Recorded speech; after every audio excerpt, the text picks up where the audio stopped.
நம்மளுடைய ஆர்கன்ஸ் நம்ம கிட்ட ஏதாச்சும் சொல்லணும்னு நினைச்சதுன்னா என்ன சொல்லும் வாங்க பார்க்கலாம். முதல்ல நம்ம ஹார்ட்டுங்க. ஸோ ஹார்ட் என்ன சொல்லுதுன்னா avoid salty and fatty food. So இந்த இரண்டு உணவுகளும் பார்த்தீங்கன்னா அதோட வேலையை செய்ய விடாம அதுக்கு நிறைய பிரச்சனையை உண்டாக்குது.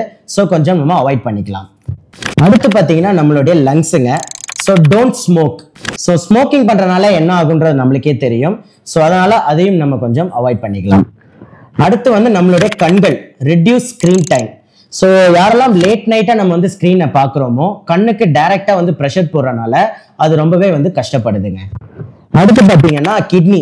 So drink at least 2 liters of water. So அது என்ன கேட்குதுன்னா ஒரு நாளைக்கு மினிமம் 2 to 3 லிட்டர் தண்ணியாவது குடிங்க.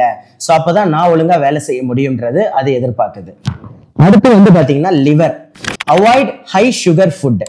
ஸோ அதிகமாக நம்ம வந்து கார்போஹைட்ரேட், அதிகமாக சர்க்கரை உள்ள உணவை சாப்பிட்றதுனால லிவர் சுற்றி கொழுப்பு வந்து அது ரொம்பவே வந்து சிரமப்படுது. ஃபேட்டி லிவர்னு சொல்கிறோம். ஸோ கொஞ்சம் வந்து நம்ம அதை அவாய்ட் பண்ணிக்கலாம். அடுத்து வந்து பார்த்தீங்கன்னா ஸ்டொமக்குங்க.